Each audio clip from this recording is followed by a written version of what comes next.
With regards to the library allowing Megan Murphy, Kara Dansky, and Saba Malik to speak on February 1st, I must express some concerns, both as a library worker and a transgender member of the community.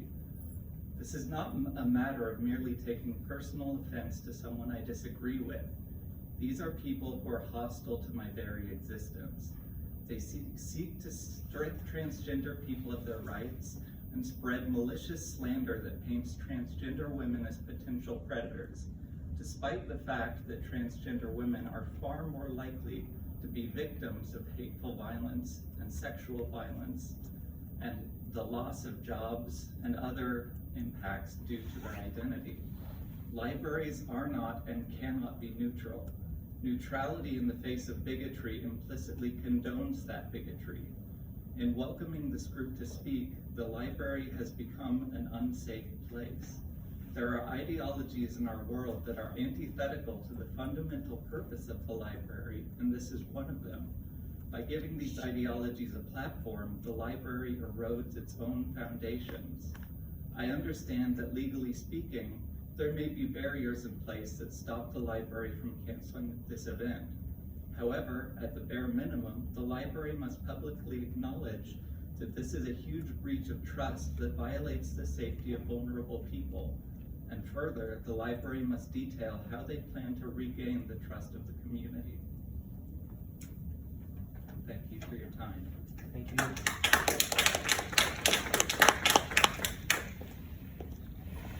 Andrea Loewen-Rucker.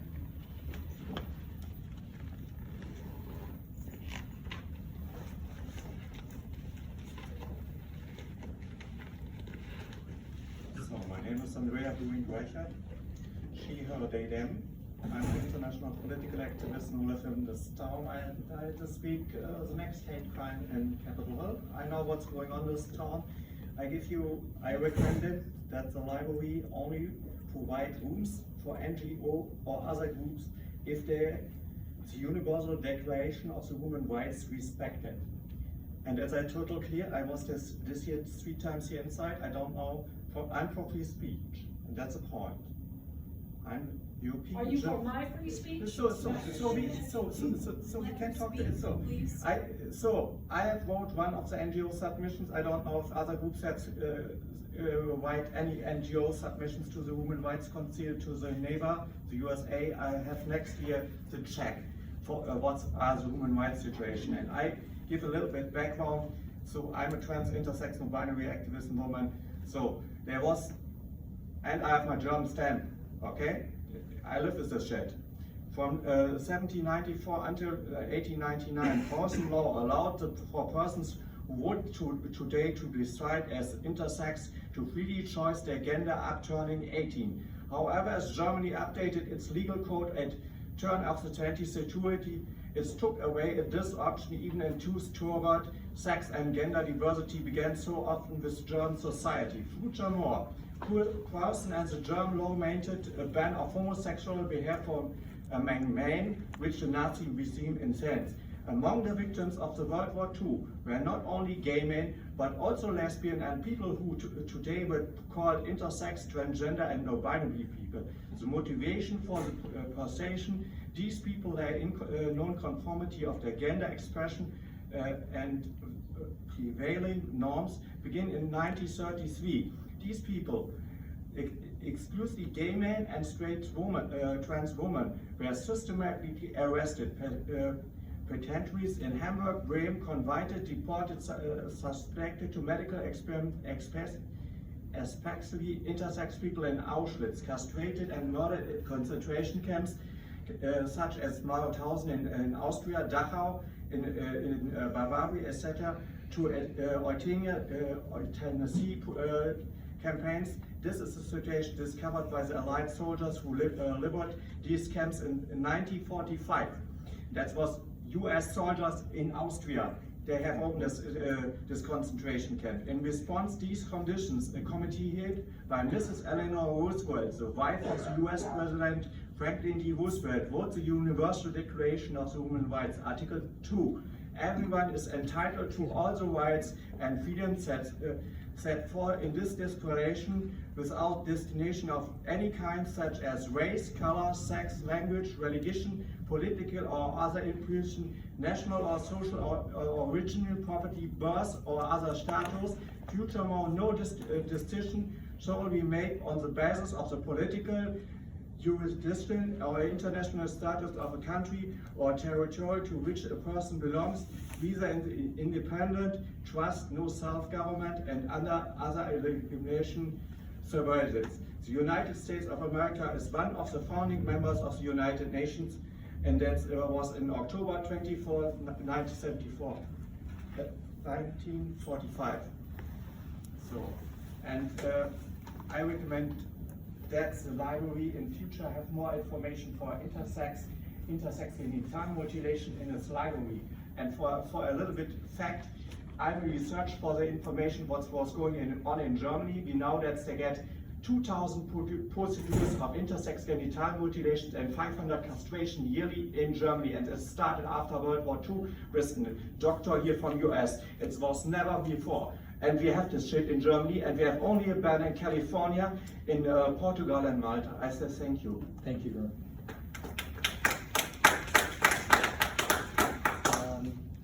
Jess Kircher.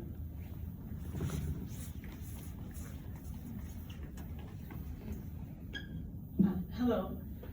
This isn't complicated. It's all of your jobs to uphold democracy and free speech. It's that simple. But also, there's actually an ideological civil war going on within the LGBT population that I've been watching for about 5 years now.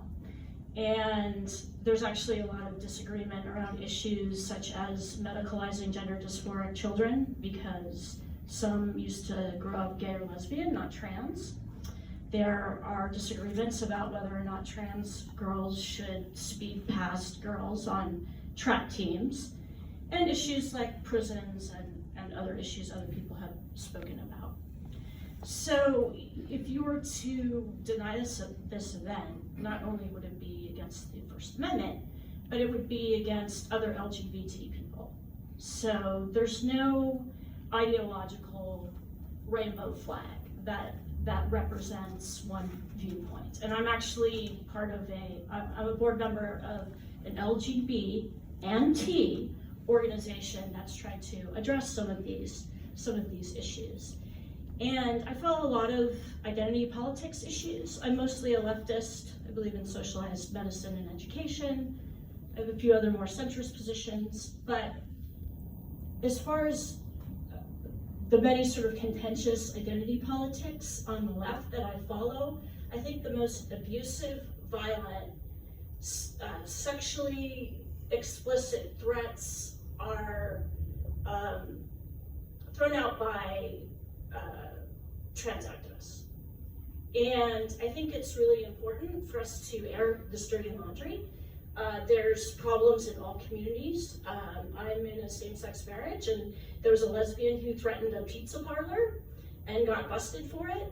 And I'm glad that got exposed. And I want all kinds of sort of threats and extremism and all of that exposed as well.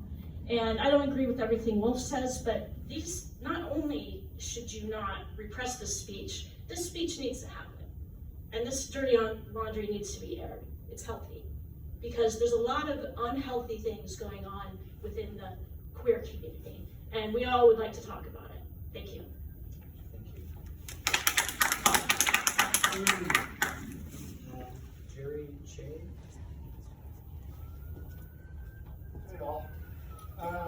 So I'm non-binary trans, which these people say I'm a man. I'm also an organizer of February 1st protest against these groups that has over 1,300 responses on Facebook and many more outside of Facebook. So as an organizer, I set this protest up less than a week ago. I've received literally hundreds of hateful comments from these people's friends. And some of them are telling me to commit suicide. I got one this morning that said I should take a toaster bath. Another person agreed with that. Several others of their friends liked it. They're members of Wolf. They're fans of Megan Murphy. Many of the comments say these things. I also, right before this, I got a picture of a penis that says all trans women are men over and over and over. So I take this personally, very personally. And so these people say it's not hate group. This is a small minority of people who call themselves feminists. There are many of them that showed up today, but no other feminist organization agrees with them. No mainstream, no leftist, no liberal organizations agree with these people. The ACLU called Wolf a hate group.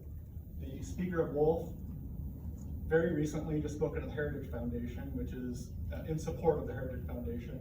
They're anti-abortion, anti-feminist, anti-LGBTQ, Trump advisor. That's what these people support. As far as the library situation, so obviously there's free speech in this country, and you can't, I accept that you can't reject a group specifically because of their viewpoint. The ACLU says that. I think that's very obvious. But there are many ways you can cancel this. And first of all, absolutely, if you can't find another solution, you should cancel all private events here until you find a solution. You can't allow this hateful group here. It makes these trans people unwelcome at this place. And the chief librarian here 2 years ago, when a trans person was escorted out of the building, you said that you would learn from this and do better. Thank you for allowing us to acknowledge what happened and do better in the future.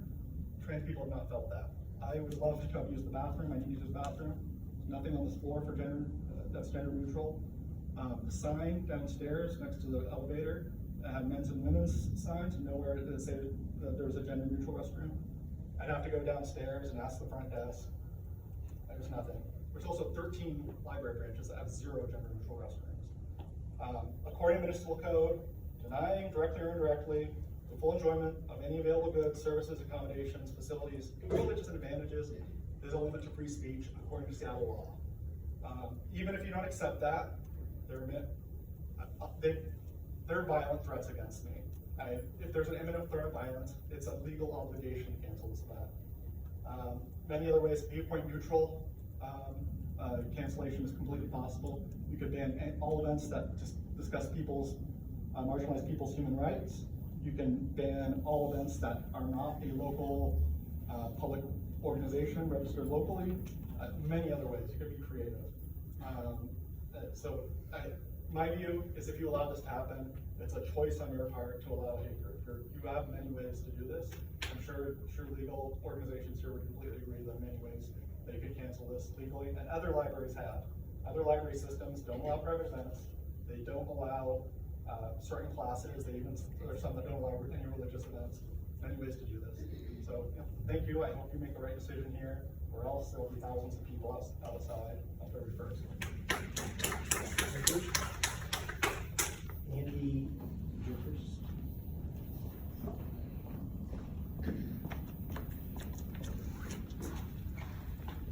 Hi, my name is Andy, they, them. Don't have too much to say that hasn't already been said, but just want to say I do share in the concerns of trans and non-binary people feeling like they can't feel safe in public spaces. I think spaces like libraries and schools should be, affirm oppressed people's identities, and I think that they should be listened to if they're saying that a certain group doesn't make them feel safe. And it was actually shocking to me to hear all the hateful comments that Jerry got. And I think people can dress up their views in whatever academic jargon they want. It's it doesn't make it not hateful or discriminatory, and I think all the threats really show like what they really think. Thanks. Olivia Bronson.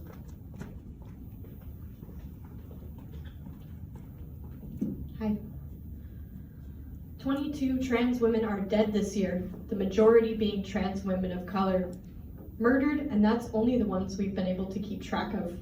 Far more suffer violence, sexual assault, harassment, and denial of basic rights for ordinary things like peeing where they want to, medical management, legal proceedings, and more. Their every move is obscured by attacks on their basic personhood. And yet, some of the cisgender folks in this room have the audacity to say they feel threatened. I will be paraphrasing some writings on fascism by Catherine Cross, replacing the word fascism with hate speech, because as brothers, one cannot function without the other. Hate speech is not free speech. Trans exclusionary feminism is hate speech. Some of these speakers, including Megan Murphy, are banned from other communities like Twitter for hate speech. When your ideology attacks another individual's right to exist and life as itself, how is it free? Hate speech is democracy's antimatter. There is nothing about the ideology or its practice that is anything but corrosive to democratic institutions, such as libraries, which exist as safe spaces and resources for the public. In using this free speech tactic, proponents abuse the democratic forum to illegitimately lend credence to something that is otherwise indefensible, the equality of the stage giving the unforgivable appearance of two sides to a position that is an anathema to public decency. This is not because they love democracy or free speech, but because they wish to use this strategy to unravel the rights of their victims. For the library to be neutral on this stage invites a dangerous precedent, one that accepts violence and denial of trans rights as free speech. Some of the speakers here have already done it, denied trans women as women. And no, that viewpoint that gender is binary is not based in science, but it's being told as such right here, right now, in front of us. But I digress. In closing, I think in a library it's fitting to use an allegory found in many folkloric tales, that some kinds of monsters can only enter and do harm if you invite them over your threshold. Thank you.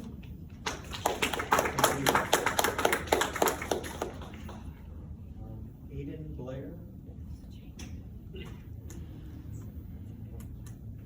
Afternoon. Everybody here has really said everything I want to say much better than I can say it, but if you're watching this recording somehow and you're trans, if you're in this room and you're trans, know that a lot of the hateful things that have been said about you are untrue and that they come from a minority. Wolf has been identified as a hate group by the ACLU. The 3 speakers that are scheduled to speak do engage in hate speech. They have been banned from Twitter. It's just a mess. I know that there are barriers against, canceling this event due to freedom of speech. I think Jerry made some absolutely amazing points that there are ways to cancel this still, and if it's completely impossible, there are ways to make statements about how you do not approve of their message, and still, want the library to be a safe place. That's all I got, really. Thanks. Thank you. Amanda Lee.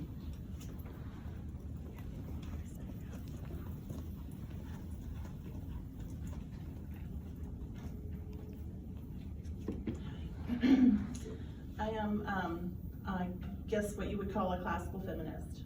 I'm an adult human female. I'm a wife, I'm a mother, I'm a daughter, I'm a sister, I'm a grandmother, I'm an aunt. I have a daughter and a granddaughter. I worry about the world that my granddaughter is going to have to navigate as she grows up. I've given birth 3 times. I've had 6 miscarriages. I nearly died of a hemorrhage when my 2nd child was born. I lay there bleeding out. I have suffered from feminine issues that have left me anemic. I have Simon-Leventhal syndrome, which is a disease that is only women have. Let's see. I've been sitting back there having hot flashes this entire time, which is something that only adult human females understand or will know about. I'm tired of being silenced. I think that it's, you know, one of the previous speakers had mentioned all of the horrible, tragic murders of trans individuals, and that's horrible, that's awful, it's terrible. Nobody here wants that. Nobody here is supporting that. We all agree that that is wrong, it is terrible. But just because certain members have been harmed doesn't mean that this trans activist group has the right to trample my rights. And I have a right to speak. I have a right to use my own words. You don't have a right to compel my speech or to compel me to say certain words. And you don't have a right to say who I get to speak with or assemble with. You don't have a right to tell me that I can't assemble. You don't have a right to tell me that I can't speak. And you don't have a right to tell me that I can't hear someone that I want to hear. Thank you. Rosa Brodsky.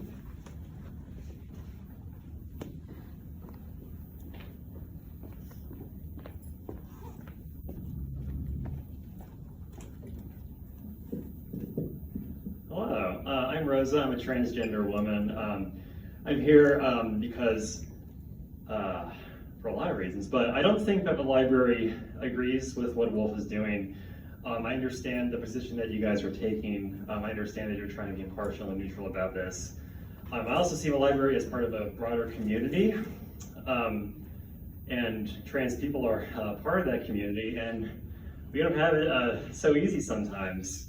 And I think libraries in general have made really great strides in terms of acknowledging systematic oppressions and systematic abuses of power. And I think that you guys have within your power the ability to make some better choices with who you're hosting. And whether or not it's free speech, I think is kind of a distraction.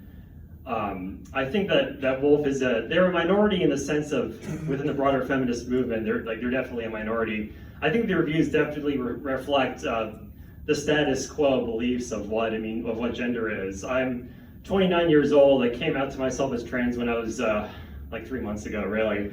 And it was tremendously difficult to come to that realization for myself, in part because of the rampant transphobia that exists in society, that is reflected in all forms of media, all of the news, with my family.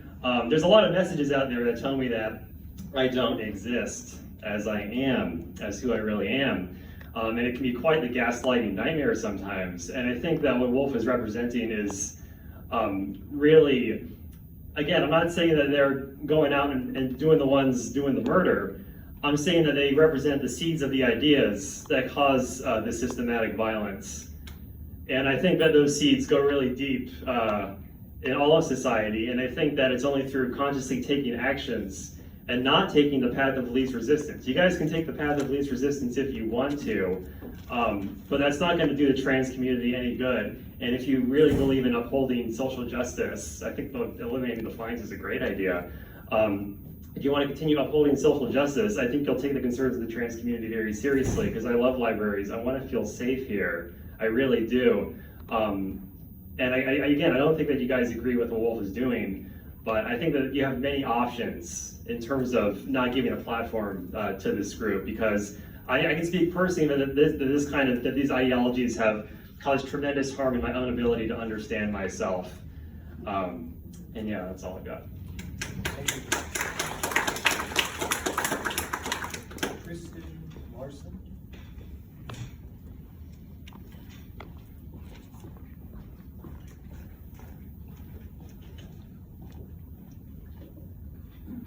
Hi there. My name's Kristen. I am a cis woman living in Seattle.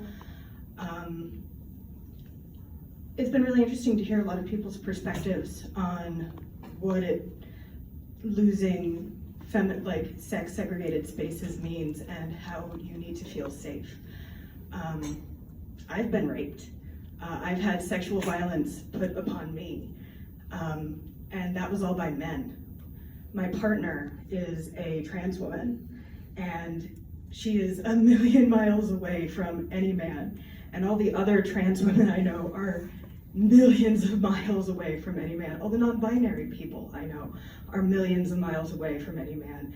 And it's wild to see them conflated in any way. I think that you need to spend more time in your community and meet these people and see what they're trying to do and the spaces they're trying to make for themselves. There's also a lot of space that trans women can definitely help the broader feminist movement that I think are being overlooked. One of my favorite ones that comes up every once in a while is like, you want topless beaches, you want to free the nipple, send trans women to do it. Because just the break in cognitive dissonance for so many folks, they won't know what to do. And I'm like, okay, great, here we go, let's do it. Thank you to the library for hosting this, for opening this up to public comment. We really appreciate it, and it's been excellent how civil this discussion has all been. So many people have said such better ideas than what I've got.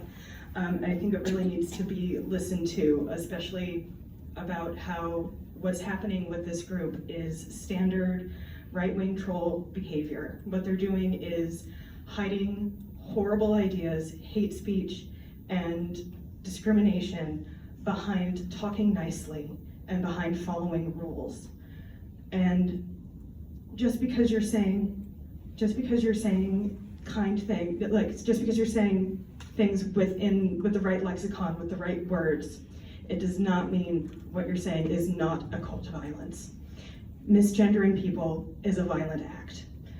Preventing people the health care they need is a violent act. Thanks, and I know that you will make the correct decision here. That completes those who have signed up. Is there anyone else who wishes to testify? Yes. I signed up, but my name wasn't called. Oh, I'm sorry. Are you Sophia Lee? Yes. My apologies. Thank you. Okay, good.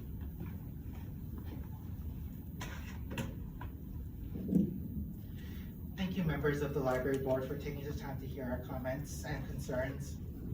My name is Sophia Lee, and I'm the board chair of Gender Justice League, an organization that fights for transgender civil rights across Washington state. I am here to represent the voice of our organization and also of transgender people across Seattle. I would like to talk about the event on February the 1st, where the Women's Liberation Front is coming to argue against the rights of transgender people to live as their authentic selves.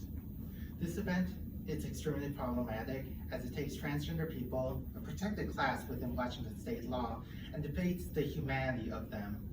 We are human and we deserve to be treated as such. The right of my existence is not up for debate. This isn't a case of free speech, this is a case of hate speech. If white supremacists were to hold a meeting against marginalized groups, would they be allowed to do so at the library? Transgender men are men, transgender women are women. This is in line with what most feminist groups and human rights organizations follow. Fighting for the rights of transgender people and the rights of women are not mutually exclusive, as the Women's Liberation Front tries to argue. It is an old and tired argument, not to mention fear-mongering that giving rights to marginalized people will endanger women and children. This argument has been used against Black people, immigrants, gay people, and now transgender people. I won't go into too much detail of why this event is problematic, as I could speak forever on this, but I want to talk about what can be done in regards to this event. We understand that this event puts the library in a very tricky situation, and while ultimately we do want the event to be shut down, in lieu of that, we ask the library to speak out against the event and the organizers and host many trans-positive events to help counter the narrative that the Women's Liberation Front is trying to put forward. We have to send a strong message that transphobia is hate speech and is unacceptable and has no place in the city of Seattle. We have an online petition asking the library and the city to take some sort of action. Within less than 48 hours, this petition has already reached 1,600 signatures and is still growing rapidly. Transphobia is on the rise across the country. It is events such as these that embolden people to act upon their transphobic beliefs. Just the other day, a transgender woman in Tukwila was attacked by a group of transgender teens, our own backyard. Washington State has time and again fought and won against transphobic groups. We hope that the library will stand up for its values of inclusion and stand with transgender people. We hope that you will hear our voices and take appropriate action. Thank you. Thank you.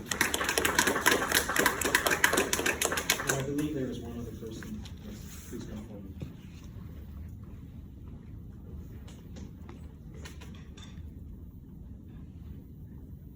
Hi, thanks for allowing me to speak. I don't have any prepared statement. I'm just here on my lunch break. Your name, just your name. Oh yes, my name is Megan Gruberman.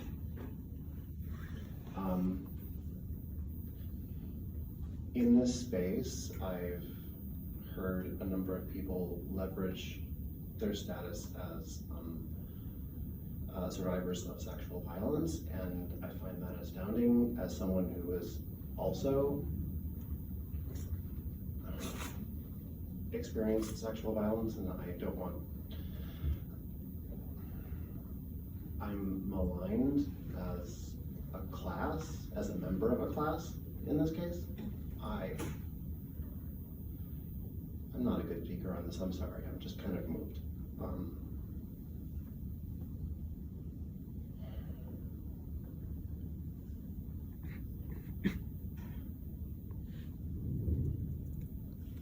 I don't know what to make of it when a group shows up that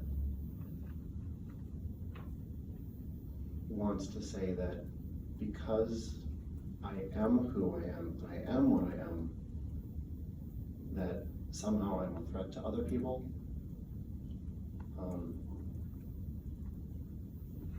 My existence is a threat, apparently. I'm just standing here. I don't know. This is not totally eloquent, I'm sorry. But, thank you so much.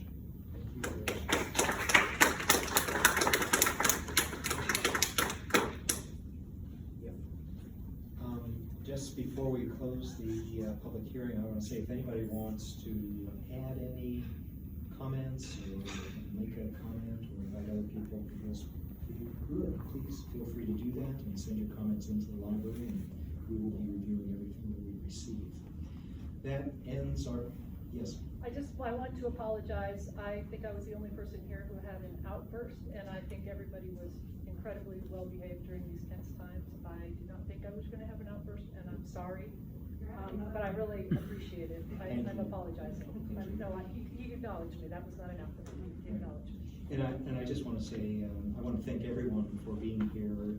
It's not easy to talk about these very important and sensitive issues in front of a group, and I thank you very much. And I also, I thought it was a very civil discussion, and for one, I'm sure the board members learned a lot from it. That ends our public hearing. Thank you very much.